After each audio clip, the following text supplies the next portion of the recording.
नमस्कार दोस्तों, मैं कमलेंद्र सिंह आपका हमारे YouTube channel VR study institute में स्वागत करता हूं। राज्य व्यवस्था की सीरीज में एमपीपीएससी प्रीलिम्स 2024 के सिलेबस के अनुसार आज हम देखेंगे संघीय कार्यपालिका। इससे पहले हमने भारत सरकार अधिनियम 1919, भारत सरकार अधिनियम 1935, संविधान सभा, संसद ये देख लिया था। अब आज हम देखेंगे संघीय कार्यपालिका। संघीय कार्यपालिका में जब हम बात करते हैं तो उसमें जो सबसे प्रमुख जो पूरी कार्यपालिका का कहा जाता है वास्तविक प्रमुख, ये किसे कहा जाता है? प्रधानमंत्री। तो सबसे पहले हम प्रधानमंत्री के बारे में जानेंगे, उनकी शक्तियां, प्रधानमंत्री की नियुक्ति। फिर हम जो कार्यपालिका के अंदर और अन्य जो मंत्री हैं, मंत्री परिषद, उसके बारे में चर्चा करेंगे। सबसे पहले प्रधानमंत्री। प्रधानमंत्री का जो वर्णन है वो 74 में किया गया है। ठीक है सर, मतलब 74 में अनुच्छेद जो 74 में क्या लिखा गया है कि मंत्रिमंडल जो कि जिसका मुखिया प्रधानमंत्री होगा वह राष्ट्रपति की सहायता के लिए बना जाएगा। ठीक है, पूरा अगर अनुच्छेद 74 कहा जाए तो क्या है कि राष्ट्रपति की सहायता के लिए एक मंत्रिमंडल होगा जिसका प्रमुख प्रधानमंत्री होगा। तो हम ये प्रधानमंत्री जो शब्द है वो वहीं से हमने लिया। ठीक है, प्रधानमंत्री जो हमारे संविधान में कहाँ लिखा गया है? 74 में लिखा गया, 74, 75, 78। ठीक है, इसमें प्रधानमंत्री का जिक्र किया गया है। ठीक है, यह सबसे महत्वपूर्ण कार्यालय है। पीएमओ जो हमारा है वो सबसे महत्वपूर्ण कार्यालय है। ठीक है, कार्यपालिका का वास्तविक प्रमुख इसे कहा जाता है। कार्यपालिका का वास्तविक प्रमुख क्यों कहा जाता है? अब आप देखिएगा, हमारे यहाँ हमने पहले बताया था कि संसदीय व्यवस्था है। ठीक है, एक होता है राष्ट्रपति व्यवस्था, एक होता है संसदीय व्यवस्था। हमने चर्चा किया था पिछले वीडियो में। राष्ट्रपति व्यवस्था जैसे कि यूएसए में है, अमेरिका में। ठीक है, इसमें जो राष्ट्रपति जो निर्णय लिया वो सर्वमान्य रहता है। ठीक है, उसमें बहुत ज्यादा ना कैबिनेट का हस्तक्षेप रहता है, ना कुछ। तो वहाँ की जो संसद है, जिसे सीनेट बोलते हैं, वो भी वहाँ का बहुत ज्यादा उसमें इन्वॉल्व नहीं रहते हैं। ठीक है, इस ये व्यवस्था हो गई राष्ट्रपति भवन। जो हमारे यहाँ है वो संसदीय व्यवस्था है। इसमें प्रधानमंत्री वास्तविक प्रमुख रहता है। ठीक है, जैसे अब कार्यपालिका का अगर आप देखें तो दो तरह के प्रमुख रहते हैं। ठीक है, एक होता है नॉमिनल, एक होता है रियल। ठीक है, एक नाम मात्र और एक वास्तविक। वास्तविक जो प्रमुख है वो प्रधानमंत्री होता है, और नाम मात्र मतलब नॉमिनल अगर अपन बोले तो क्यों नॉमिनल क्यों बोलते हैं? नॉमिनल इसलिए कि कोई भी कार्य, जो भी बिल बनता है, जो भी निर्णय लिए जाते हैं, वो राष्ट्रपति के मतलब हस्ताक्षर से लिए जाते हैं। ठीक है, राष्ट्रपति के नाम से किए जाते हैं, तो इसलिए वो नाम मात्र का राष्ट्रपति है। ठीक है, और इसके बाद जो प्रधानमंत्री होता है हमारा, प्रधानमंत्री क्या होता है? वास्तविक प्रमुख। मतलब जो भी डिसीजन होते हैं, जो भी निर्णय, जो भी बिल, उसमें जो प्रमुख जो कार्य रहता है वो प्रधानमंत्री का रहता है। ठीक है, इन्हें लोकसभा में विश्वास मतलब विश्वास मत प्राप्त होता है। लोकसभा में विश्वास मतलब कि जो लोकसभा है उसमें उनकी मेजॉरिटी। ठीक है, अगर प्रधानमंत्री को अगर हम आगे देखेंगे, जब नियुक्ति में आएंगे उसमें देखेंगे कि प्रधानमंत्री जब नियुक्ति होती है तो क्या क्या प्रक्रिया रहती है। तो उसमें एक लोकसभा का विश्वास मत प्राप्त करना होता है। ठीक है, इंग्लिश में बोलेंगे कि PM should enjoy confidence in Lok Sabha. तो ये कार्यपालिका का वास्तविक प्रमुख होता है। अब वास्तविक प्रमुख राष्ट्रपति को क्यों नहीं बनाया गया? क्योंकि राष्ट्रपति अप्रत्यक्ष रूप से चुना जाता है। ठीक है, ये किसके द्वारा? ये विधायक और जो संसद, हम आगे देखेंगे कैसे इनका चुनाव होता है राष्ट्रपति का। तो वो उस हिसाब से चुने जाते हैं राष्ट्रपति, और जो प्रधानमंत्री हैं वो प्रत्यक्ष रूप से चुने जाते हैं। ठीक है, लोकसभा। ठीक है, इसलिए उन्हें वास्तविक जो प्रमुख कहा गया है कार्यपालिका का, इसीलिए कहा गया है क्योंकि वो प्रत्यक्ष रूप से चुने जाते हैं। ठीक है, सबसे ज्यादा पावर उन्हीं को दी गई है।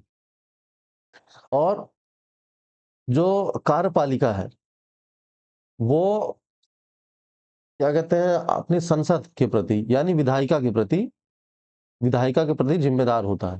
क्यों? कार्यपालिका मतलब हमने देखा था, जो भी कार्य मतलब कार्यपालिका के द्वारा किए जाएँगे, उनकी पूरी ज़िम्मेदारी उसको देनी पड़ेगी, किसे? विधायिका को, यानी कि संसद को, ठीक है? प्रधानमंत्री हमारे सरकार के प्रमुख होते हैं, ठीक है? सरकार के प्रमुख, ठीक है? और अच्छा, राष्ट्र का प्रमुख अगर बोला जाए तो राष्ट्र का प्रमुख जो है, वो हमारे राष्ट्रपति होंगे। सरकार का प्रमुख कौन होंगे? प्रधानमंत्री, ठीक है? कार्यपालिका का वास्तविक जो प्रमुख होगा, वो प्रधानमंत्री होगा। नाम मात्र प्रमुख होगा, वो क्या कहते हैं? राष्ट्रपति होंगे, ठीक है? अब इनकी नियुक्ति देख लेते हैं। इनकी नियुक्ति किसमें लिखा गया? अनुच्छेद 75 में, ठीक है? अनुच्छेद 75 में क्या लिखा गया है? राष्ट्रपति द्वारा उनकी नियुक्ति की जाएगी। अच्छा, नियुक्ति होती कैसे है? पहले मान लीजिए चुनाव हुआ, ठीक है? चुनाव में बहुमत मिला, ठीक है? जिस पार्टी को जो पार्टी, जैसे 3-4 पार्टियाँ हैं जो भी, वो चुनाव आपस में लड़ती हैं। अब चुनाव में जनता द्वारा इन्हें बहुमत मिला, किसे? एक पार्टी है। अब वो पार्टी क्या होगा? अब वो पार्टी का जो अध्यक्ष होगा, जैसे मान लीजिए आज बीजेपी जीती, तो राष्ट्रपति का चुनाव प्रधानमंत्री का चुनाव हुआ कैसे होगा? कि प्रधानमंत्री की नियुक्ति कैसे होती है? राष्ट्रपति क्या करता है? जो भी बहुमत वाली जो पार्टी रहती है, ठीक है?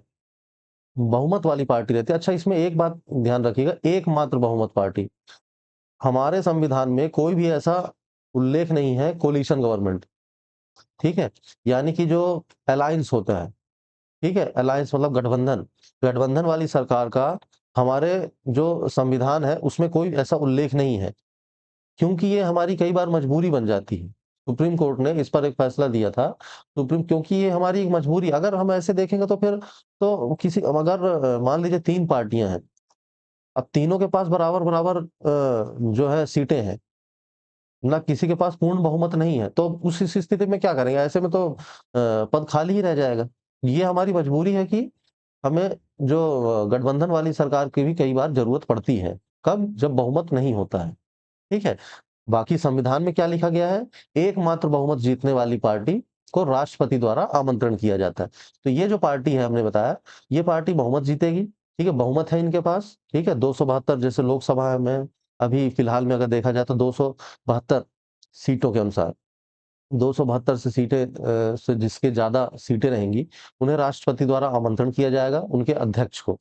अब जो उनके अध्यक्ष हैं, जैसे मान लीजिए अभी कौन है? जेपी नड्डा जी हैं, जब मैं वीडियो रिकॉर्ड कर रहा हूँ। जेपी नड्डा जी को राष्ट्रपति आमंत्रण देंगे।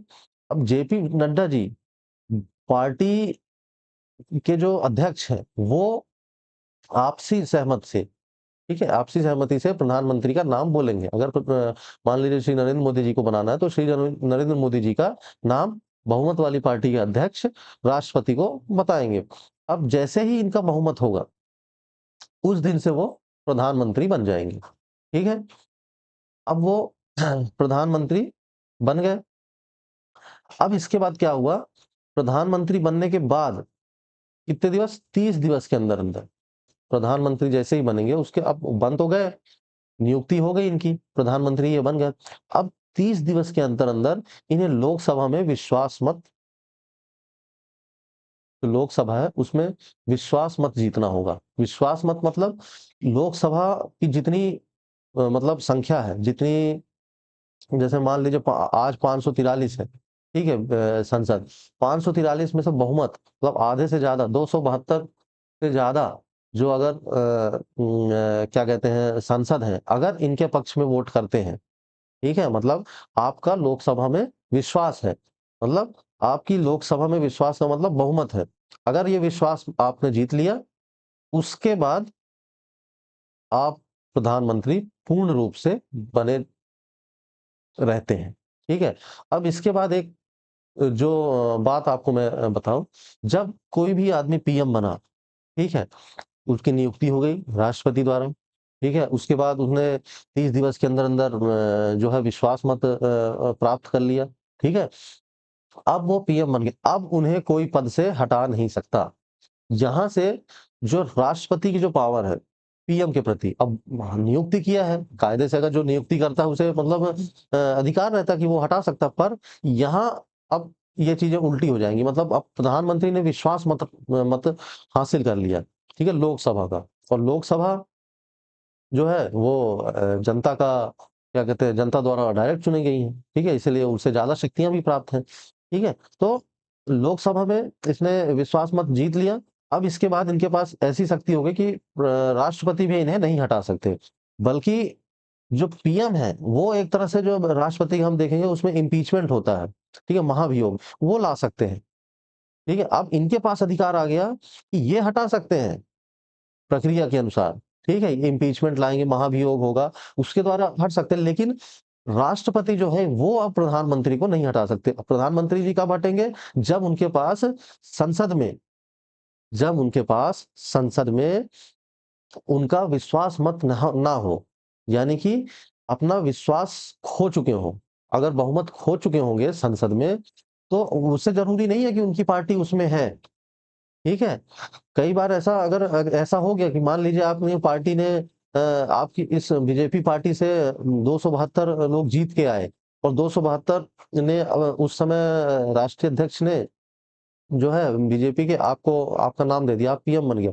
अब वहाँ बात आई तो कुछ जो आपके सांसद थे बीजेपी के वो आपके पक्ष में वोट नहीं किए, तो मतलब आपका जो लोकसभा में वहाँ आपका विश्वास खत्म हो गया, तो आप उस दिन से प्रधानमंत्री हट जाएँगे, ठीक है?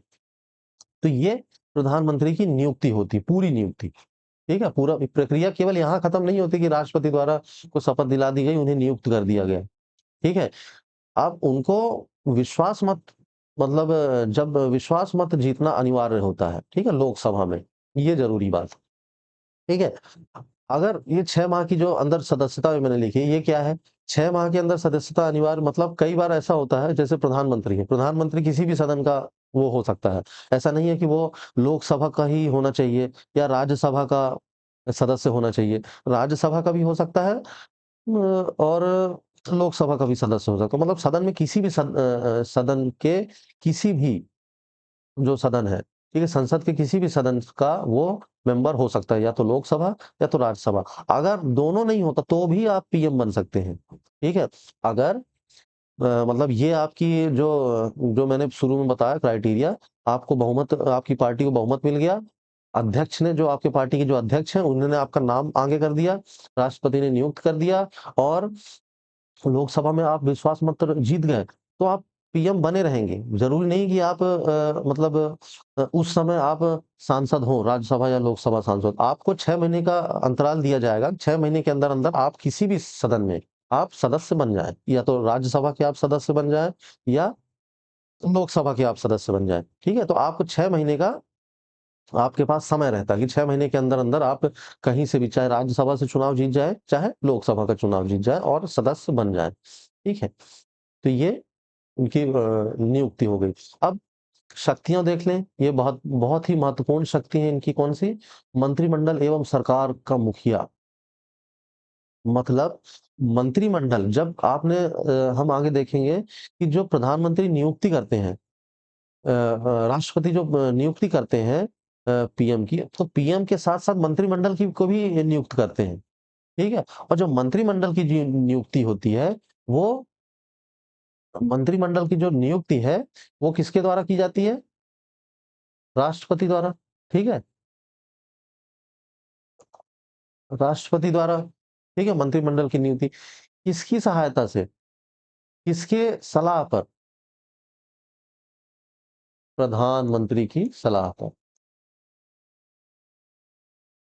प्रधानमंत्री की सलाह पर, ठीक है? हाँ, तो मंत्रिमंडल की नियुक्ति कौन करता है? राष्ट्रपति, जो कि प्रधानमंत्री की सलाह पर होती है, ठीक है? अब प्रधानमंत्री की अगर सलाह पर होती है, तो प्रधानमंत्री ही मंत्रिमंडल भंग करवा सकता है। अपना इस्तीफ़ा दे दिया उनने, अगर प्रधानमंत्री को अगर या तो वो भंग करना है सरकार, तो वो कुछ नहीं, केवल राष्ट्रपति को केवल बोलना है कि मैं या मेरे मंत्री अब ये इसमें सरकार में नहीं बने रहेंगे या इस मंत्री को हटाना। तो मतलब जो भी मंत्री बनते हैं, ठीक है? वो पूरे-पूरे जवाबदार रहते हैं इंडिविजुअली, मतलब व्यक्तिगत रूप से प्रधानमंत्री के ऊपर निर्भर रहते हैं, जो भी मंत्री रहते हैं, ठीक है? तो इसका मतलब कि पूरा का पूरा सरकार, जितने सरकार के जितने मंत्री हैं, वो इनके अंडर में रहेंगे और उन्हीं की इच्छा तक, जब तक कि प्रधानमंत्री की इच्छा है, तब तक वो मंत्री बने रह सकते हैं, ठीक है? मंत्रिमंडल भंग भी करवाने का अधिकार, सीधा-सी बात है, वो प्रधानमंत्री के पास ही होगा, ठीक है? अन्य जो आप देखते हैं लॉ, ठीक है? रिसर्च एंड एनालिसिस विंग, जो हमारी खुफिया एजेंसी, उसके भी मुखिया कौन रहते हैं? ये होते हैं हमारे प्रधानमंत्री, ठीक है? और जो एनएसए, राष्ट्रीय सुरक्षा सलाहकार, जो आप सुने होंगे कई बार, अजीत डोभाल जी का नाम, ठीक है? तो वो डायरेक्ट उनको सलाह करते हैं, किन्हें? प्रधानमंत्री को, ठीक है? उन्हें कहीं भी किसी को, राष्ट्रपति को बताने की ज़रूरत नहीं है, किसी को बताने की ज़रूरत नहीं है, केवल प्रधानमंत्री से ही वो सलाह कर सकते हैं, ठीक है? अब बारी आती है अगले उसकी, तो अगले में देखेंगे परमाणु, अंतरिक्ष और नाभिकीय विभाग, ये हमेशा प्रधानमंत्री के पास ही रहते हैं, ठीक है? परमाणु विभाग, अंतरिक्ष विभाग और न्यूक्लियर एनर्जी वाला विभाग, ये उनके पास रहते हैं, ठीक है? कार्मिक एवं प्रशिक्षण विभाग, कार्मिक जो भी मतलब जैसे कि जिसके अंदर आपका ये मान लीजिए सीबीआई जो है वो कार्मिक विभाग के अंतर्गत आता है, ठीक है? तो ये जो विभाग है, ये सीधा-सीधा प्रधानमंत्री के अंडर में ही होता है, ठीक है? प्रधानमंत्री के कार्यकाल के दौरान मृत्यु होने पर, अच्छा, अगर प्रधानमंत्री की मृत्यु हो जाती है, ठीक है?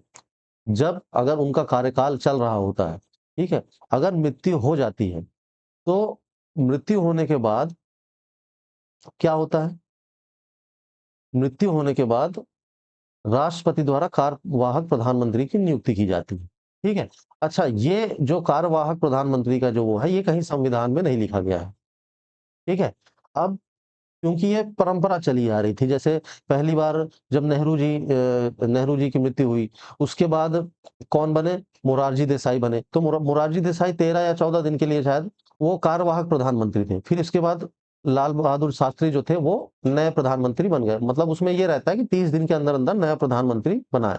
तो राष्ट्रपति जो है, जैसे ही मृत्यु होती है, उसके तुरंत बाद कार्यवाहक प्रधानमंत्री की नियुक्ति कर देते हैं, ठीक है? अब और उसके बाद जब तक कि नया प्रधानमंत्री ना आ जाए, ठीक है? और कार्यवाहक प्रधानमंत्री कौन रहता है? जो भी सदन का, जो मतलब जो सीनियर मोस्ट, मतलब जो भी सबसे जो ज़्यादा उम्र का जो व्यक्ति रहेगा, ठीक है? वो क्या कहते हैं? प्रधानमंत्री बनते हैं, ठीक है? अ, सॉरी, ठीक है? और ठीक है, उसके बाद ये हुआ, फिर लाल बहादुर शास्त्री जब बने, उनके बाद भी उनकी मृत्यु हो गई, तब फिर से कार्यवाहक प्रधानमंत्री उन्हें बनाया गया, ठीक है? अब जब पर ये ट्रेंड जो था, क्योंकि ये संविधान में ऐसा कहीं प्रावधान नहीं है, कार्यवाहक प्रधानमंत्री या ऐसा कोई प्रक्रिया का, तो ये मतलब चेंज भी हो सकता है। तो ये चेंज कब हुआ था? 1976 में, ठीक है?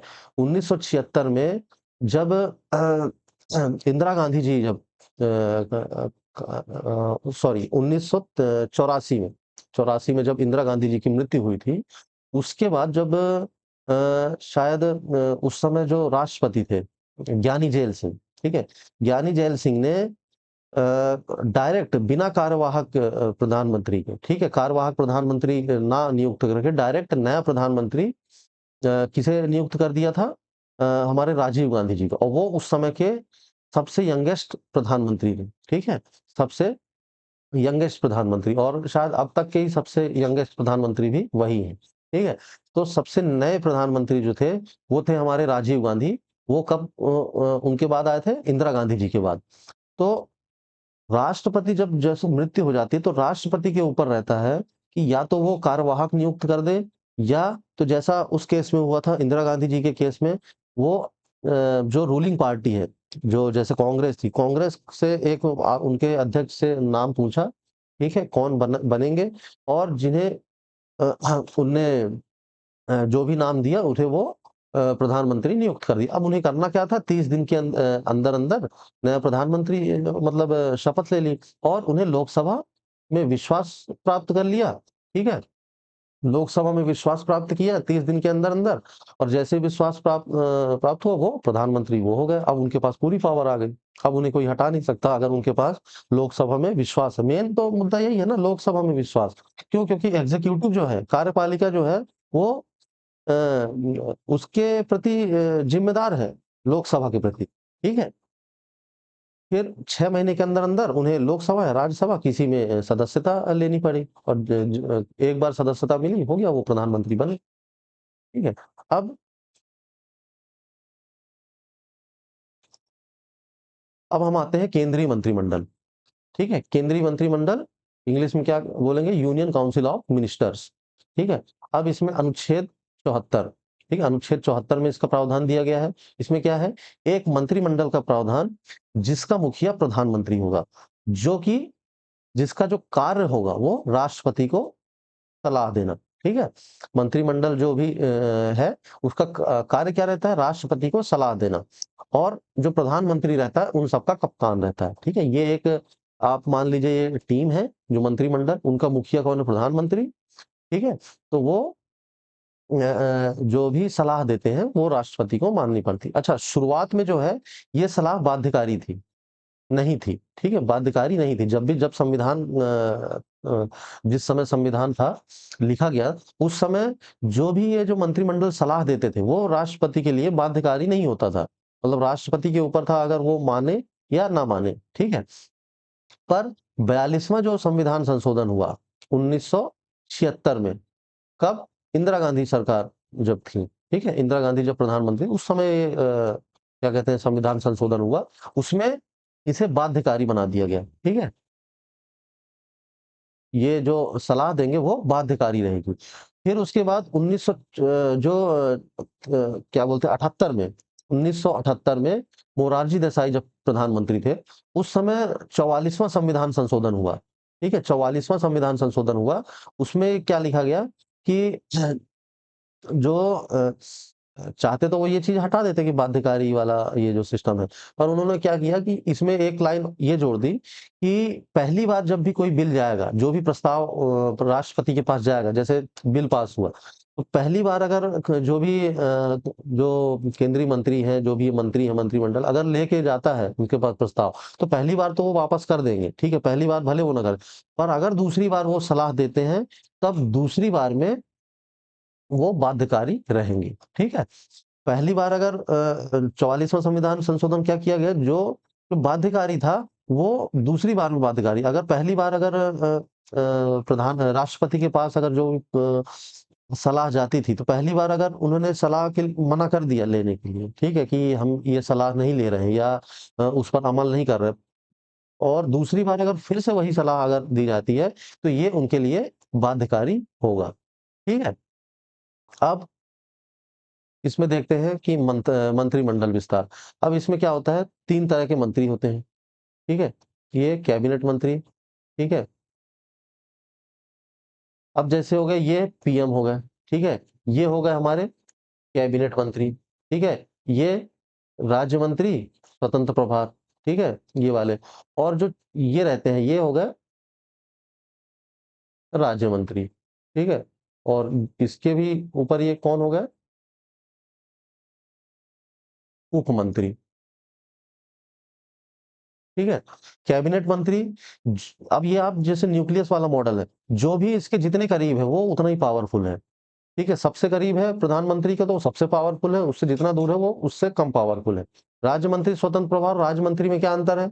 राज्य मंत्री, स्वतंत्र प्रभार में वे मंत्री जो कैबिनेट के बाद आते हैं, जो कैबिनेट के बाद पावर रखते हैं, पर उनके पास स्वतंत्र प्रभार रहता है। पर राज्य मंत्री के पास स्वतंत्र प्रभार नहीं रहता, विभिन्न एक मंत्रालय में कई राज्य मंत्री हो सकते हैं, ठीक है? उप मंत्री एक तरह से ट्रेनिंग वाले मंत्री, जो जो नए-नए प्रशिक्षित जो मंत्री रहते हैं, वो थोड़ा मतलब उस ऐसे बहुत कम रहते हैं, पर जो भी रहते हैं वो मतलब नए टाइप के एक मंत्री रहते हैं, ठीक है?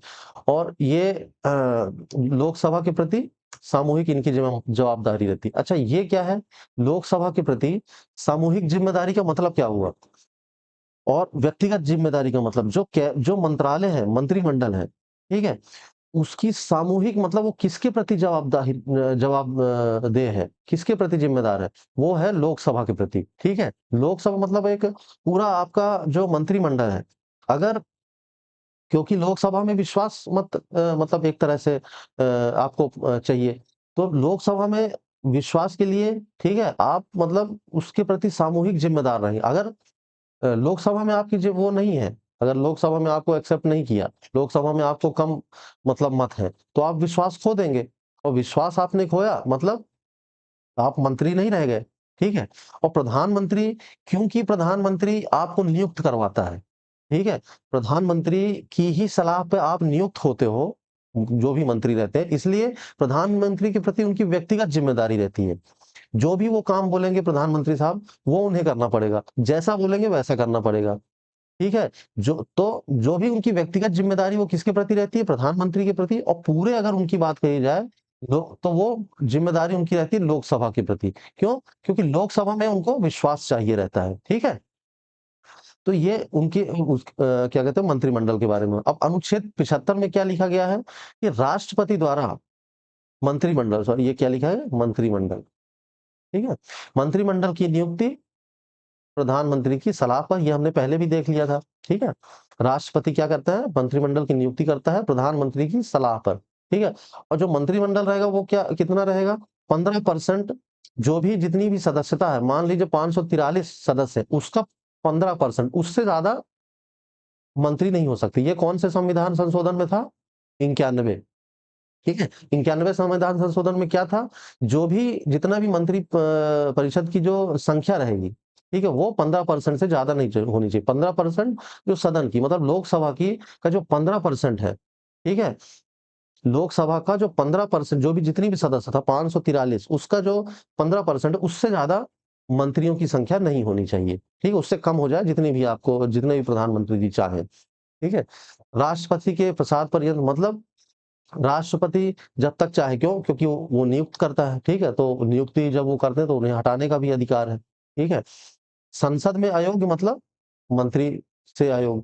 संसद में अगर आपको अयोग्यता ठहरा दी गई, ठीक है? आपने रिज़ाइन की बात नहीं है, अगर आप खुद से रिज़ाइन लेते हो, कि खुद आपने इस्तीफा दिया, तो आप मंत्री बने रह सकते हो, ठीक है? 6 महीने का फिर आपके पास समय है, 6 महीने बाद वापस आप वो बन जाएँ। लेकिन अगर आपको संसद से अयोग्य घोषित कर दिया, किसी भी एंटी डिफेक्शन लॉ लगा दिया गया, ठीक है? अगर आप संसद में स्पीकर द्वारा आपके प्रति जो है वो क्या कहते हैं अयोग्य घोषित कर दिया, तो आप मंत्री पद से भी अयोग्य हो जाएँगे, ठीक है? पर अगर आप इस्तीफा देते हैं, तो आप मतलब मंत्री पद से आप अयोग्य नहीं हैं, क्योंकि वो आपका खुद का है। ठीक है, लेकिन संसद में अगर अयोग्य ठहरा दिया गया, तो मंत्री पद से आप अयोग्य हो जाएँगे। गोपनीयता की शपथ ली जाती है, ठीक है? और अनुच्छेद 78 क्या है? जिस तरह अनुच्छेद 74 में जो है कि जो मंत्रिमंडल रहता है, वो उन्हें सलाह देता है, किसे? राष्ट्रपति को, ठीक है? राष्ट्रपति की सहायता के लिए, ठीक है? सलाह देता है, जो भी नियम बन रहे हैं, जो भी बिल के लिए, ठीक है? वो सलाह देता है मंत्रिमंडल। अनुच्छेद 78 में ये है कि राष्ट्रपति खुद भी पूछ सकता है उनसे, ठीक है? बताओ जैसे कि हाँ यार, ये इसमें इस बिल में क्या हो रहा है? इस बिल में बताइए क्या चल रहा है इस बिल में? तो वो खुद भी पूछ सकते हैं, ठीक है? मतलब इसका एक उल्टा वर्ज़न हो गया। जैसे 74 में क्या था कि मंत्रिपरिषद सलाह देगा, किसे सहायता करेगा? राष्ट्रपति की सलाह देगा और अनुच्छेद 78 में इसका थोड़ा अपोज़िट टाइप का आप मान लीजिए कि राष्ट्रपति खुद आगे से पूछे कि इसमें क्या आप कर रहे हैं? तो वो बताइए, तो फिर आप उन्हें बताते हैं। तो दोस्तों यहाँ हमारा जो ये टॉपिक है संघीय कार्यपालिका वो समाप्त होता है। जितनी भी ज़रूरी चीज़ें हैं, वो मैंने आपको इसमें हमने डिस्कस कर लिया है, ठीक है? और आशा करता हूँ आपको समझ आई होगी ये चीज़ें, ठीक है? तो ठीक है, अगले वीडियो में हम मिलते हैं, ठीक है? अगर वीडियो आपको अच्छा लगा तो लाइक करिए, ठीक है? और हमारे चैनल बीआर इंस्टीट्यूट को सब्सक्राइब करिए, ठीक है? और ठीक है, फिर मिलते हैं हम हमारे अगली वीडियो में, ठीक है? तब तक के लिए धन्यवाद।